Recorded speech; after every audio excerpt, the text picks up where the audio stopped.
Hey everyone, this is Walter, and we're finally back after like 7 months to read more madness from the mind of our good friend Lucas Werner. Lucas is mostly known for threatening to sue Starbucks for age phobia when they kicked him out for being insanely creepy. I think these writings are actually from slightly before that though. So he was obviously being followed as a lolcow, even back then.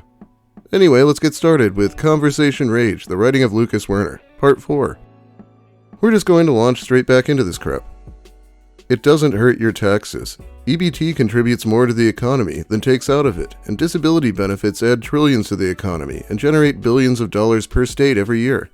Move on and perhaps put the blame where the blame is truly due, on the heads of the government-funded, war-profiteering, pollution-generating, famine-creating, starvation-instituting, disease-limitless, sociopathically ignorant, national debt at $14 trillion and only rising, corporate welfare-subsidized billionaire class. Gripe about corporate welfare, Generation Socialist. The real welfare queens are the ones who use the power of money at the expense of others, without the convenience of being wealthier than others. Giving money to the rich, NAFTA/TPP, has hurt us more than giving money to the poor. 20 to 100 times your taxes go to corporate subsidies and the oligarchic war machine than government welfare piddled out to people living in poverty. It's funny to see him calling millennials Generation Socialist because that's one of the most puzzling things that he keeps saying about Gen Z to this day.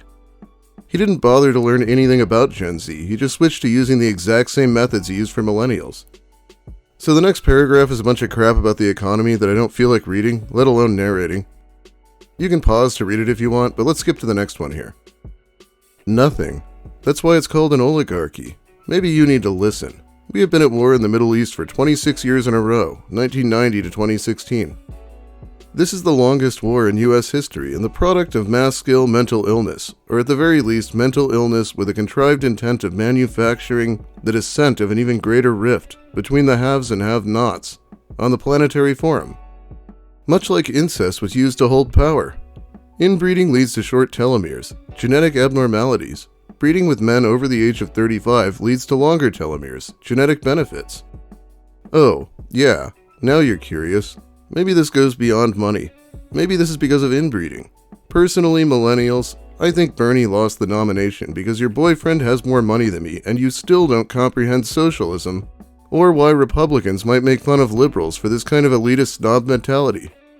Hypocrisy just leaves a window open to the kind of corporatist noise we all hate. Money took the D and gave it to Hillary Clinton. American politics has become a bloated albatross where the left wing are snobs and the right wing are hicks. And the bird flies for the money rather than how the writers of the US Constitution wanted the bird to fly. By the people and for the people. Leave it to Lucas to come up with such a simple black and white view of things. Guess Lucas only deals in absolutes. Half the country are hicks and the other half are snobs. No normal people on either side. Lucas is the only reasonable one here. I supported Bernie Sanders myself. I'm tired of money controlling the system, as are most people I know. Perhaps think about that when you won't date under your economic class, unlike all my ex-girlfriends. No. Coachella, the Warped Tour, and MTV Beach House are more important, right? Trust is greater than money. However, incest generates a global collapse and mass war on the civilization scale once a century. We're always at war. George Carlin stated that we go to war every 20 years in the United States. Now we've been at war perpetually with the Arab world from 1992 to 2016 with no signs of letting up on the cash cow for those in charge of the money and the mass media advertising conglomeration that clouds this world in youth entitlement, intra-generational sex, and cash. I feel like I've never heard someone as obsessed with incest as Lucas is in these writings. Like he's supposed to be trying to get women with this and spends the whole time talking about fucked up shit like incest. It's a wonder this man never managed to get laid. I'm a 36-year-old male. Both my mom and stepmom have been married to older men for 30 years. They've gone from apartment lifestyles to comfortably retired. We need to end the bigotry against older men and younger women in the dating world. Go on any dating site or app and read the age preferences of women under 30, such as OkCupid, Plenty of Fish, Match.com, eHarmony, Tinder, or any dating site. Without trying to get to know us, it's usually, fuck no to men over 30, but please, don't be a bigot. Mentality of these millennial chicks. Also, get a job, hippie. Would you believe Lucas keeps talking about how he's trying to get a job? Like currently. I guess one of his recent excuses for not doing things was not having his social security card. This is due to mental retardation of the human brain, and maybe you watch television and don't even notice, even as a media CEO, what you're doing to undo the harmony of our world by promoting segregation between older men and younger women, and divisions of age elsewhere in the circuitry of human social interaction known as the generation gap. This prejudice against love is largely because ageism is harder on females than males in American McGlobalized high society that poo-poos things that may irritate the establishment. If you're chasing older women, you're cool because you're into cougars and MILFs, but if you're a younger woman into older men, you're either a gold digger or a slut with daddy issues, when nobody seems to consider that chemistry guides the zoological sex drive. He's about to make one of my favorite claims here. Never mind the fact that rescuing a young homeless woman, dating her while you give her a place to live and food to eat makes you a hero, and rescuing an older homeless man for the same purposes makes you a weirdo. That which makes us horny are the same chemicals that make living beings feel a need to go through the same sexual actions required to reproduce, and those chemicals are produced in males and females at different ages in their lives. I aim to explain in this thesis why fighting younger female with older male age gap love is as detrimental to human DNA as having sex and breeding with close family members, to retain political control. I feel like if Lucas managed to take in a young homeless woman, people would probably call the cops on him, rather than call him a hero. I don't know, let me know in the comments how you'd feel about Lucas finding a Gen Z girlfriend, like fellow creep Boogie 2988. I should talk about that sack of crap sometime. I will send my 3 book ideas to publishers when I have sex again. It's my age-reversing super baby semen. These are $1 million book ideas. I'll do what I want with my long sperm telomeres. Thank you kindly. Book 1.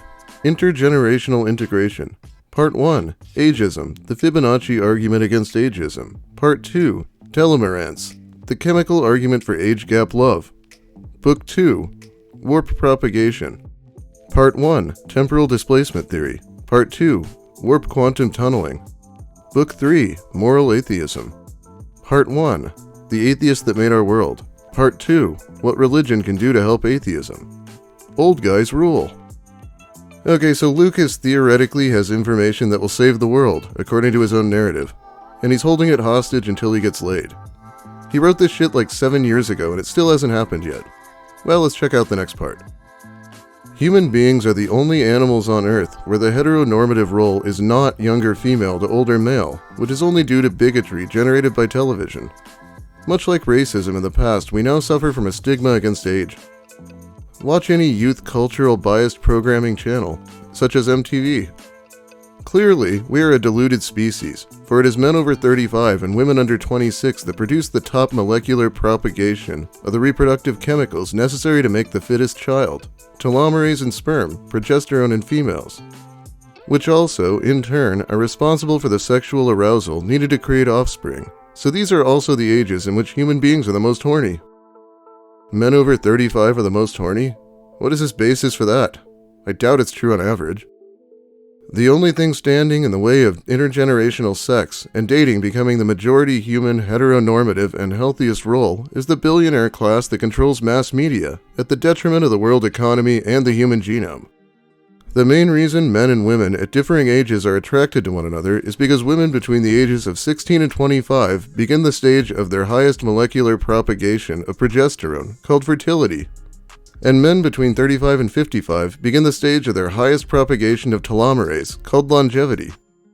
The two chemicals, progesterone in females, telomerase in males, are electrochemically drawn to the same purpose, bringing the fittest offspring into the world. Whether or not we act upon these urges is a choice, but if we want happiness, we should act upon our sexual desires and start a relationship with one another. Otherwise, why else are we here? To be unhappy? It is the nature of all life to seek pleasure and human beings to explore their curiosity. Oh, haven't you heard, Lucas? Andrew Tate says that it's gay to have sex with a woman for pleasure. What a moron. These two life-sustaining molecules serve quite well as genetic markers of the male and female bodies, and at plateauing levels make us both sexually turned on because our bodies are telling us to make a baby. Both sex enzymes, progesterone and telomerase, form strong covalent bonds with other molecules in order to adapt and change to new circumstances for both satisfying experiences and favorable health for both mate and child. So nature tells us that our bodies are ready to procreate, and the electrical response to this procreative impetus is sexual arousal. We would be perfect parents at these molecular high points. We would have wonderful children should the relationship reach that level of intimacy. We are even matched on the biochemical level, and ideal lovers from every point of connection, from mathematical to physical to chemical to biological to psychological to astrological to cosmological. I would really like to know your name because, hey, you can't fight the power, and the powers that be. Human nature tells me that. In the 1982 Thomas Dolby hit, She Blinded Me with Science. So I guess he wants to blind a young woman with science. I'm mostly marveling over the fact that Lucas claimed he invented faster-than-light travel. He doesn't even have access to equipment. I also kind of wish I knew more about biology so I could know exactly how wrong all these claims are. He literally said that every animal other than humans normally have large age gaps. No one's gonna believe that. Stop to consider what men and women might think is cute in terms of physical attraction, intelligence, and personality, because one direction is wrong. Women definitely know when they themselves are beautiful, and beauty is also meeting with the confidence and humility to mediate through both aspects of display and restraint, as guided by what human males really desire from human females. And human females really desire from human males, the intelligence to make wise decisions. My name is Lucas Werner. We'll never know how good this feels unless we give in to our animal urges and at the very least date. I think we should hang out and go offline somewhere, maybe grab something to eat together and perhaps talk like civilized adult human beings. Men over 35 are better. Babies with us gives them stronger DNA, and touching us leads to less of a chance of getting cancer. I'm serious. Men under 35 produce high levels of telomerase, and while telomerase is an anti-aging chemical, at high levels it's also a carcinogen, which also leads to higher rates of both depression and stress, and having kids with them gives your kids shorter chromosomal telomeres, because after the mid-30s, the male body begins focusing on growing the telomere ends of the chromosomes in sperm, while shrinking them in the rest of the body, making both our semen age-reversing and a better preventative measure against diabetes, sickle cell anemia, cardiovascular disease, poor eyesight, poor hearing, crooked teeth, bone problems, organ problems, skin conditions, and mental illnesses such as bipolar, schizophrenia, autism, low intelligence, etc. in your children, all conditions having been linked to short telomeres. Okay, this is disingenuous for so many reasons, but Lucas is bipolar and it's hereditary, so if you're worried about your kids being bipolar, definitely don't have them with Lucas. I think I'm going to read a very recent post and then call it a day. I fail with women online and succeed offline. That only tells me that the evolution of the human mind is far superior to the creation of the computer itself. Once I get a job, I'll put myself back out there. I've been helping a 23-year-old guy friend in an Instagram group realize his potential at bars in Green Bay. He's been finding success not because of money, but because of his charm, confidence, and his willingness to listen. It's like watching your son succeed based on advice. I'm proud of him. I'm proud of myself. I'll take those same steps when I have money in my pocket. It doesn't take much, but he did buy a young lady a drink last night and ended up dancing with her entire friend group based on some ideas that I gave him. That tells me a little about myself. He's meeting women because of me. This is why I love college-aged women. If they can cross the generational divide, they're perfection. Absolutely impressed by this young go-getter. Well done, son. Well done. He'll be yelling at this guy to yeet him a bay like a week from now. Anyway, like, comment, and subscribe, and thanks to my generous patrons. I'm going to let Lucas tell some jokes instead of doing my usual outro. Thanks for watching. Yeah, I did. I got the 1980s comedy club brick outlay.